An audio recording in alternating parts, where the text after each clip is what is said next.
Welcome everyone to another episode of Kuvera Insights, where we talk to leading industry experts about how you should manage your personal wealth. We have two amazing guests today again. Introducing them, Aashish is the MD and CEO of Motilal Oswal Asset Management Company. He brings with him rich and varied experience, about 19 years in sales and distribution, channel management, and product development.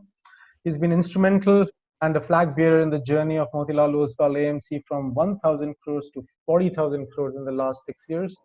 Uh, he has an engineering degree in polymer science and a master's in management from NMIMS, Mumbai. Welcome, Ashish. Hi. We Thanks for also having me. have Thanks. We also have with us Alex. Alex is a journalist and anchor at Bloomberg Quint.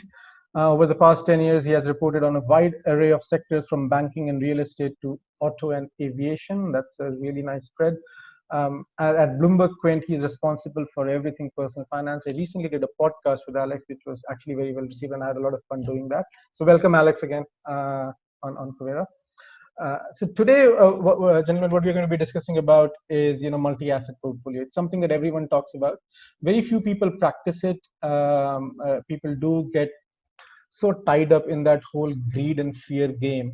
So it's easier to talk about than to practice. But we all know that asset allocation and having a multi-asset portfolio where the assets have lower correlation or lower covariance can lead to a much better investing experience, right? So actually starting out from you, right? What is a multi-asset portfolio? What are the advantages? Why should someone do it? And what are some of the things that people should know when they're doing when they're Sure. creating a multi-asset portfolio? See, I think since you mentioned multi-asset portfolios, obviously the underpinning of that particular concept lies in the very basis of asset allocation itself. And sometimes it helps to give parallel examples for people to understand what we are saying. So, in my view, asset allocation is just like practicing chemistry, Right. because, for example, when you mix different chemicals, what you find is that what it finally produces is completely different from what you started with. And while each of those chemicals has their individual properties, eventually when you combine them together, they lose some of their properties, but they gain some properties, and the end outcome is completely different, a much better outcome than what the raw chemical might have actually given you. So I think the most important thing about multi-asset portfolios is that you're trying to get the best out of the asset classes. And if you take individual asset classes, then they go through very wild peaks and troughs. But when you combine them in a multi-asset portfolio, then the least one should expect is that they will optimize your return, but at the same time, they will try to curb the downside or curb the volatility. So I think it's a must for every investor to not only be acquainted with it, but also practice it in right earnest. Because, one of the biggest issues with investing is not the arithmetic, it's more the behavior. Right. And, the peaks and troughs bring out the worst in terms of behavior. And to the extent that we cannot always control our behavior, the least we should do is to ensure not to expose ourselves to extremities in the first place. So I think it's a very important concept. And, Kuvera, I know for a fact, does a great job of it.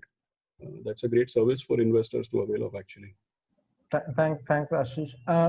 In your opinion, though, how many investors actually follow asset allocation and rebalancing? This is just purely your opinion. I mean, if you have data, great, but you talk to a lot more Yeah. investors. Yeah, what I've seen, Gaurav, unfortunately, is that the phase that we are living through right now, where fixed income has disappointed to some extent, the woes of the credit markets, etc. And that equity clearly, after the events of February and March specifically, equity has also, in some sense, left this feeling of being a letdown, because last 5-year return, etc., is not looking great. So what happens is that बुरे समय में सबको भगवान याद आता है. So when the things are bad, when every asset class disappoints, that's when people come back to their basics. Like even in cricket, it is said that when you're out of form, go back to basics. So these are unfortunately the times when people really go back to basics and they're willing to listen to what we are actually speaking about right now, which is that, oh yeah, actually I should have had a balanced portfolio, and I should have had some gold in my portfolio, and I should have definitely had some US equity and stuff. But I think straight on your question, I don't think enough people are practicing it. In fact, mostly people are buying assets based on their past performances.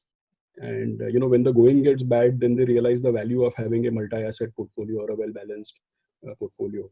But my fear is that, you can educate everyone. We all can revisit the concepts. But my fear is that a year later, let's say if Indian equity is booming and some other asset classes are not, then everybody will forget all of that and start wondering why the hell am I holding some of these other assets which actually did nothing, and I should have actually put everything into equity.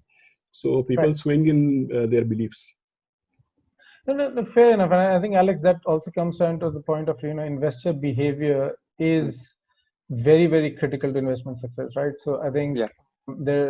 if I'm not wrong, there are studies that show that a big part of a multi-asset portfolio, a big part of the performance comes from rebalancing. As much as 80% of the alpha that you are expecting will come from rebalancing.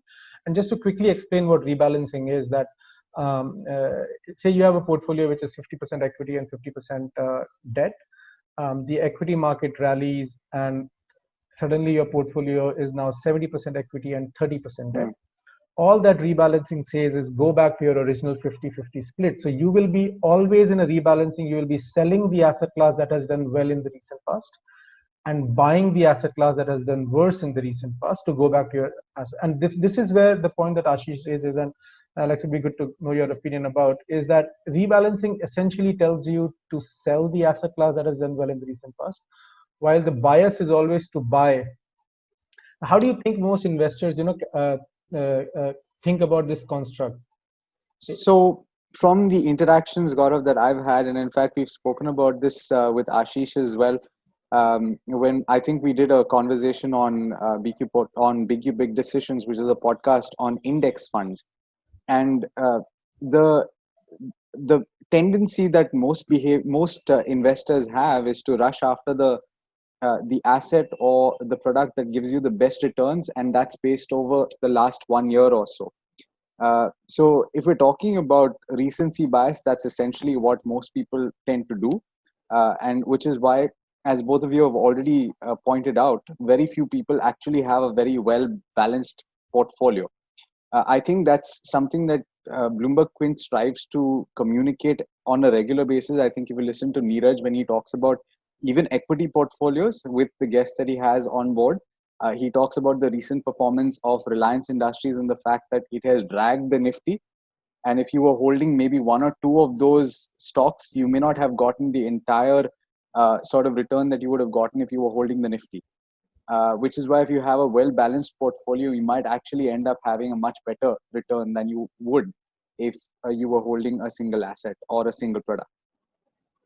Fair enough. And I think I would agree, with Neeraj and with you there. It's just that it's almost like every investor is being pulled apart. Recency bias is telling him, hey, buy. For example, today we are seeing the highest interest in gold, right? And the lowest interest in real estate, right? And if you think about that, if you go back to say 2010, 2011, there was a mad rush to buy real estate and no one wanted to buy gold. Yeah. But if you look at the 10 year, then the forward 10-year relative performance is dramatically different and vastly in favor of gold. Gold also, because of just what it did in the last 2-3 years. I mean, 2012 to 2018, gold was pretty much flat, did nothing, right? Yeah. So from an Indian investor's context, right? If there's a new investor stepping out, what are the different asset classes they should be thinking at, right? I mean, we can also do a bit more a deep dive into what do you guys think about real estate? What do you guys think about gold? Some of the other questions that we get are Bitcoin and P2P lending. So maybe we start with real estate, Aashish. Yeah, I think that one is this element like what typically is called countercyclicality. So Right. you're right in pointing out that 2010 and 11 it was a mad rush. Like everybody had a house and a second house and a weekend house and so many things. Whereas in the recent times it seems to be like a consensus that it only makes sense to rent. Whereas in reality, it's unbelievable that people think that the economy will come out of doldrums, but real estate will actually go nowhere. This Right. kind of very, very exaggerated thought process, or I can say unrealistic thought process, it cannot happen, right? The other thing to keep in mind, I know that, the intent behind your question is not to ask for a view, but I'm just like painting a scenario out here. You look at it this way, we are going through this COVID-19 crisis. banks are flush with liquidity. Interest rates are, I mean, even before COVID-19, SBI's home loan rate was 7.3 or 7.4. So imagine a scenario when we come out of this crisis. Industrial borrowers, they follow a cycle. So banks can't push an industrialist to borrow really. But banks have to lend. I mean, you've been in a lockdown for 3 to 4 months where credit offtake is practically going nowhere. You're pumped with liquidity. Interest rates are zero. Interest rates are very low. The RBI is literally penalizing you for holding liquidity. Yeah. So just imagine what will happen when you get on the other side of the tunnel. Let us say asset prices are 30-40% down and your home loan rate is say 7%. Eventually, a lot of people will start thinking. I mean, in 2003, I distinctly remember home loan rate for MNC banks was 7%. Right. In 2008 or 9 sometime, it was again well below 8%. So what happens is whenever in Hindi, what we call a mandi, whenever you go through a mandi, it always ends with very, very low interest rates, very high liquidity, asset prices have deflated.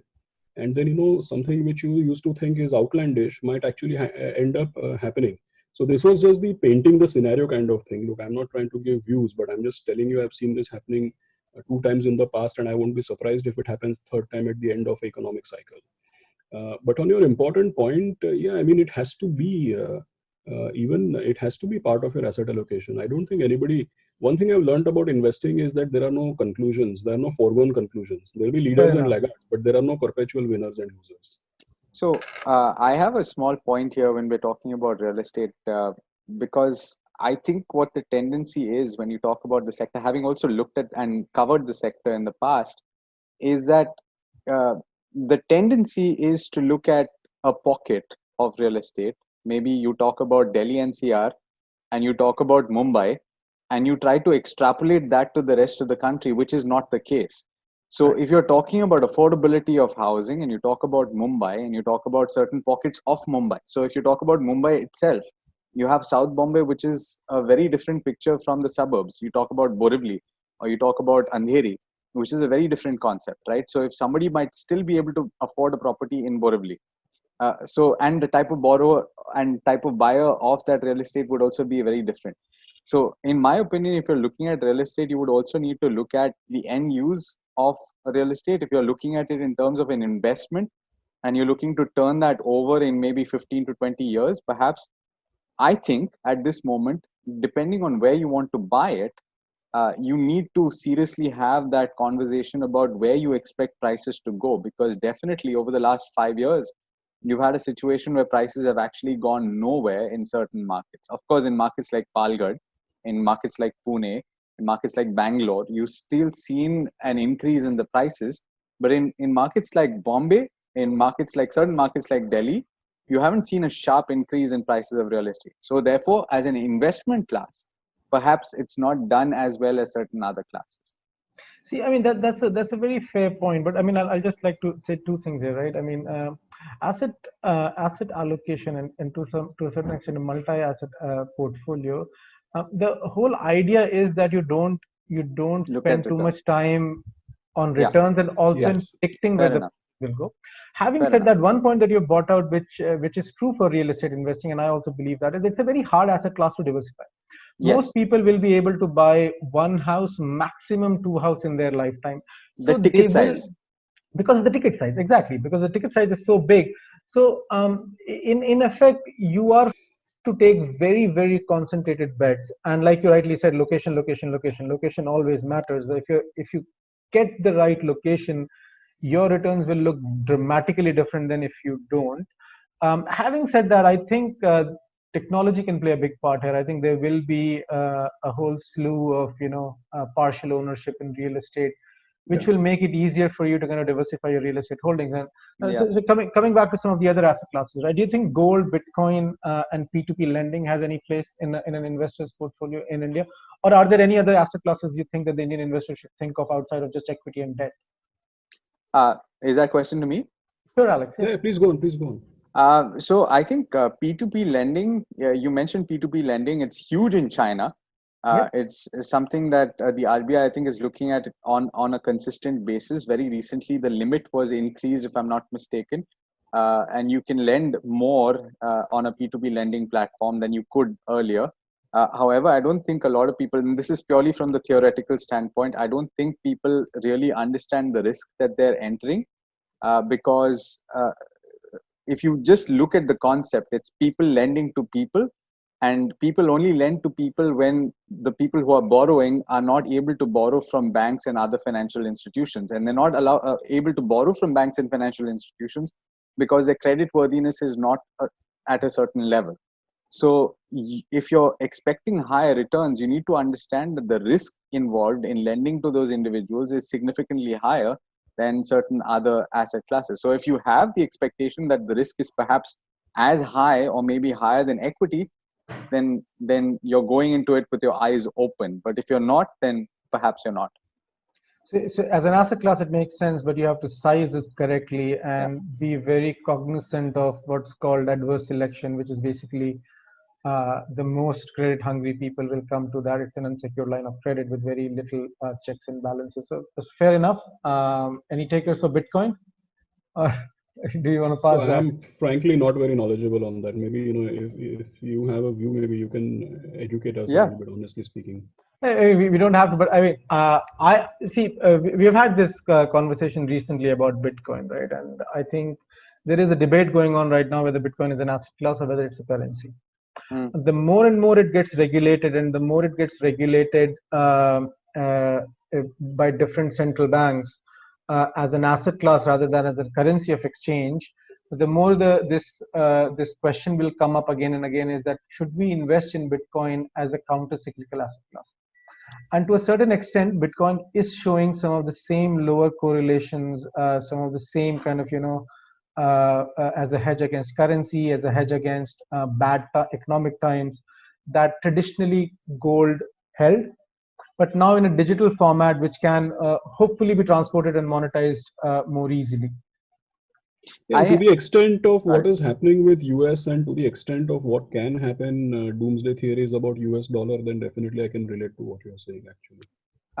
Small point here. We're talking about Bitcoin, but like we used to do in terms of Xerox, we're really talking about cryptocurrencies as a whole. And there are several now, obviously, that we're talking about investing in alternatives to Bitcoin. As we all know, Facebook is looking at launching Libra, which itself is going through a whole regulatory rigmarole in the US because they're very cautious about allowing a large company to launch its own cryptocurrency.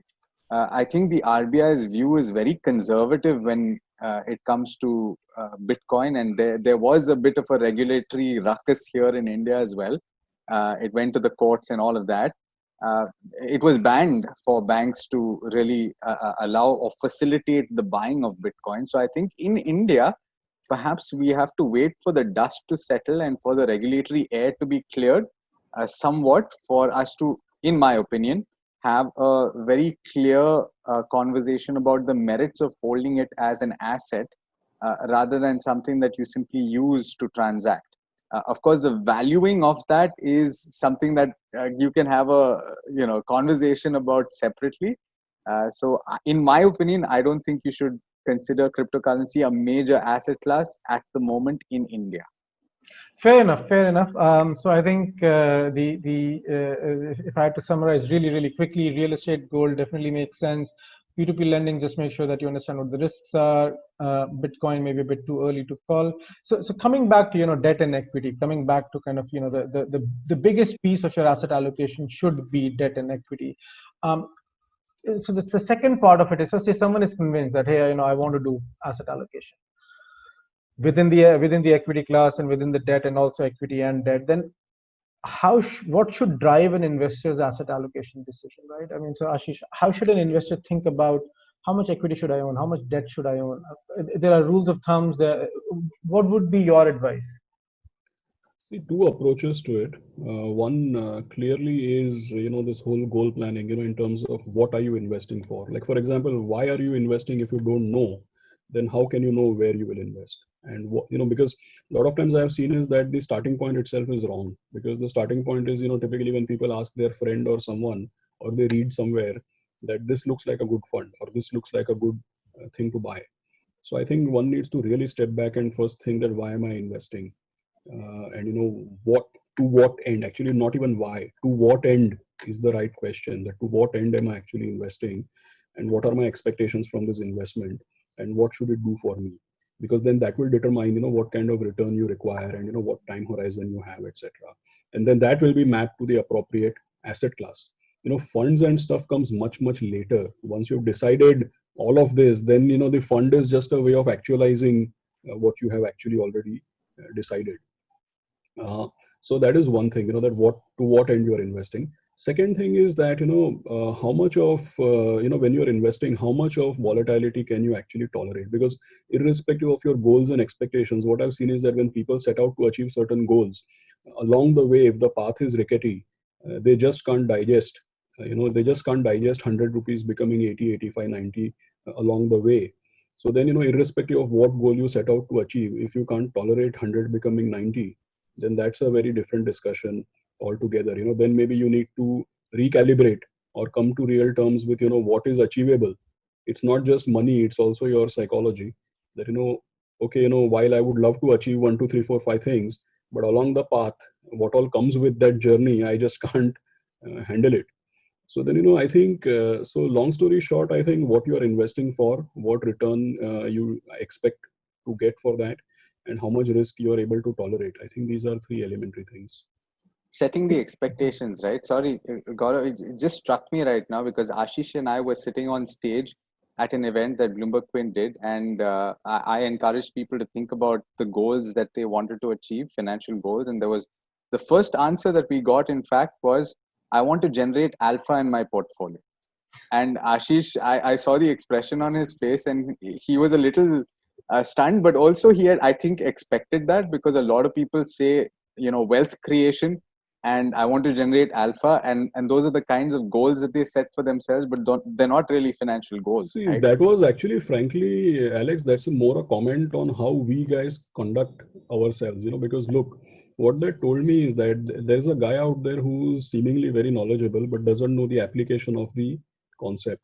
Yeah. So that's why I told him that, look, even if you achieve alpha, you may not end up achieving your objectives. So please focus on your objectives rather than on what I will do with my mutual fund management and what alpha we will or will not generate. Yeah. So I think that's more a sign of how we are communicating, frankly speaking. How do you approach having a diversified portfolio and still do your goal-based planning? Right. So see, every goal, think of every goal in isolation, and then think of every goal as a part of your future cash flow needs in your life journey, right?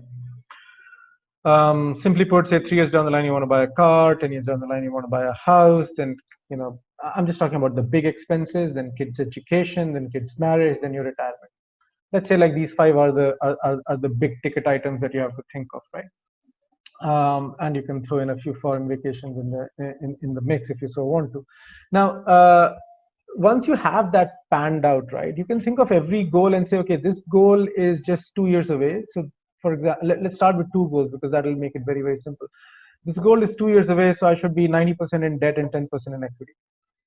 I also have a retirement goal for which I will be 70% in equity or 80% in equity and 20% in debt. So my real asset allocation will be a blend of the 2.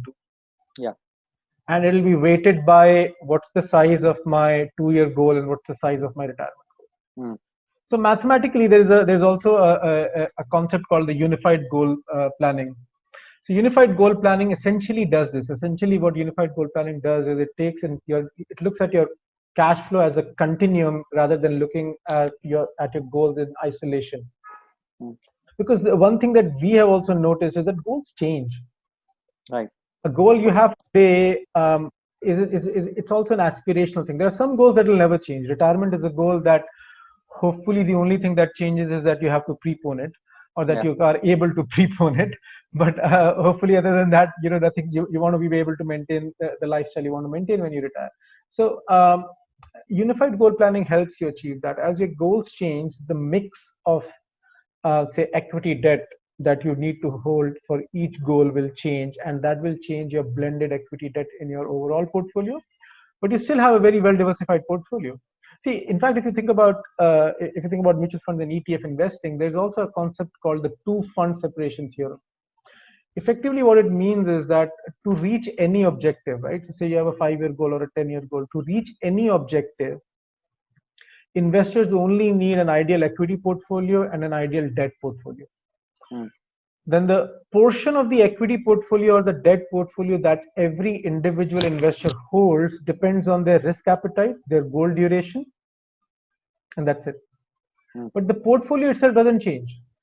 Right. If you have a higher risk appetite than me, we are both the same age and we both have 5-year goals, you will just own 80% of the equity portfolio and 20% of the debt portfolio, and I will own 60% of the same equity portfolio and 40% of the debt portfolio.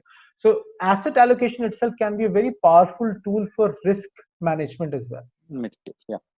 Right. So a lot of these problems, I think, like Aashish had mentioned earlier, right? A lot of these problems are solved, and the theory is very good. Even in application, it's just that they are much harder to apply, right? A lot of people are chasing gold today, and are they're sad that they didn't buy more gold. It's because gold has been doing very well. In an alternate universe, 2020 was another boom year for equity, and gold would not have gone anywhere. Then people would have wondered why am I still owning gold, or why do I still have gold in my portfolio? And I think that the psychology is the bigger problem. Like coming back to just last thing, coming back to the point you made about people focusing too much on returns, right?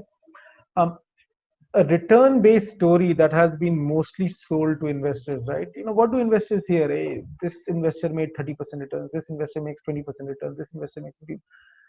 The context in your mind is always returns. A return-based context will always lead you to think of your goal being alpha generation if you are a sophisticated investor, or achieving very high returns if you don't know what the word alpha means. But effectively, you're both saying the same thing.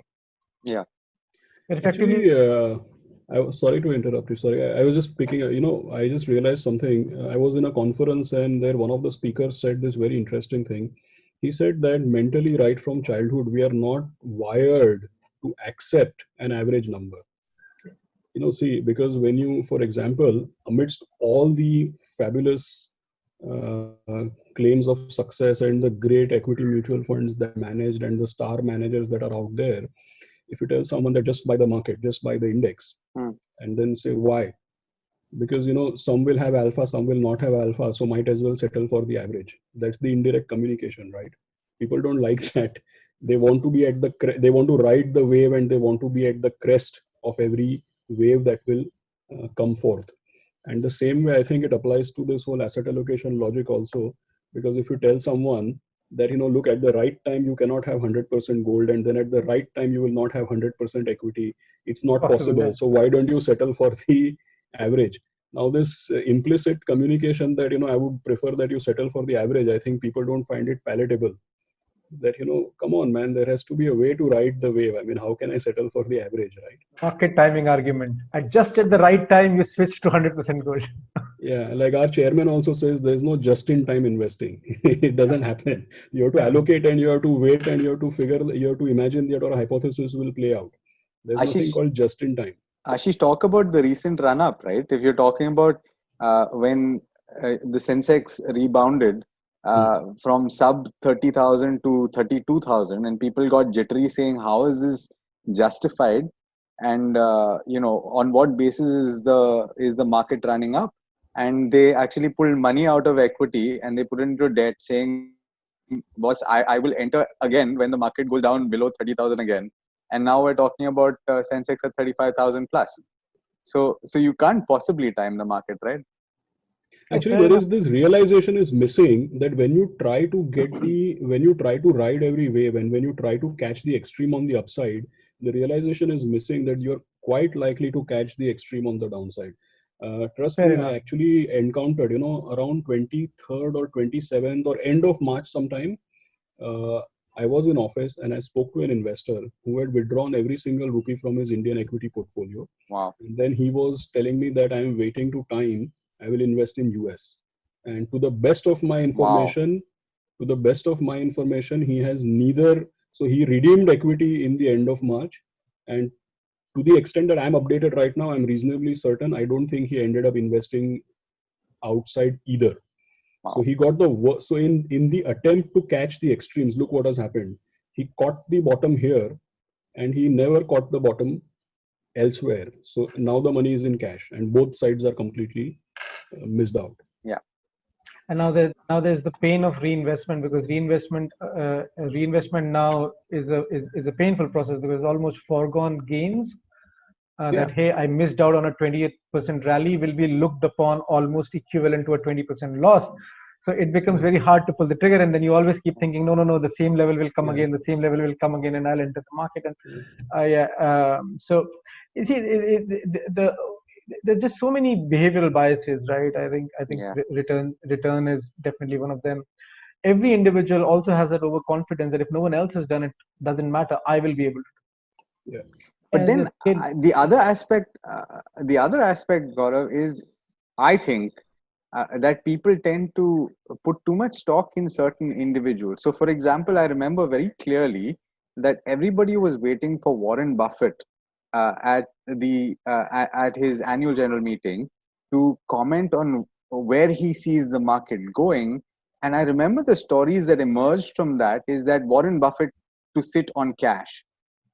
Okay, and a lot of people interpreted that as saying, oh wow, okay, the most well-known investor of our times is going to sit on cash and is not going to invest when the market is been trounced so much. Does he anticipate that the market is going down further? So you tend to put a lot of stock in what your so-called geniuses, and they might be very good at what they do, but I don't think that you can extrapolate that into your own life, right? Part of it is extrapolation. Part of it is also that investing is not a science. It's a probabilistic outcome. Yeah. Warren Buffett just has to be right 55 to 60% of the time to have fantastic. He doesn't have to be right every single time. Yeah. Right. So what will happen and what does happen is that people, based on their biases, will also, which is also called confirmation bias. If you are looking for a reason to stay in cash, you will find the right Warren Buffett quote that says stay in cash. If you're looking for a reason to invest, you will find the right, some other investor's quote who says go all 100% equity, right? Yeah. So Yeah. I think a lot of these big investor quotes are just used to confirm your own beliefs and to kind of justify them to yourself. Right. Because then what happens, and why do we do that? There's a psychological reason also to do that. If it was just my call to be stay in cash and the call comes out wrong, I will be blaming myself. Yeah. If I say, sure. hey, Warren Buffett said stay in cash, yaar, he got it wrong. What's the big deal if I also got it wrong? I'm perfectly happy with my life now. So, I mean, we play games with ourselves. And I think as investors, I think the biggest part of maturity of an investor is to realize the games we play with ourselves. And to stop playing those games and say that, the simplistic model, this much in equity, this much in debt, this much in gold, this much in real estate, Bitcoin, P2P lending, whatever asset classes you like, and just rebalancing over time is a simplistic game which will give you really, really good returns without any of the heartache, without any of the storytelling, without any of this post-fact justifications that any other model of investing would require you to do. And I think to Ashish's point, the average is not so bad, and I was very happy with distinction. Investing is the only I think place where actually averages outperforming the average is extremely hard. Yeah. Because all the frictions are stacked up against you. So, anyways, I think the takeaways are clear. There are certain biases that we have as an investors which prevent us from following asset allocation. The biggest one being that we are trained to chase returns in the past 1 year, while asset allocation would require us to actually sell those assets and buy the underperforming assets. There is merit in doing that. Some of the biggest part of your gains over an average portfolio, not to say an average, just to refer, the biggest part of your gains, about 85% of the gains in your portfolio, the alpha, will come from rebalancing and asset allocation. So do look at these things carefully. Do realize that as humans, as investors, we tend to tell stories to ourselves and to believe those stories. They may not always be right. Asset allocation is a proven method. Once again, thanks Ashish, thanks Alex for being on this show. It was a fantastic conversation.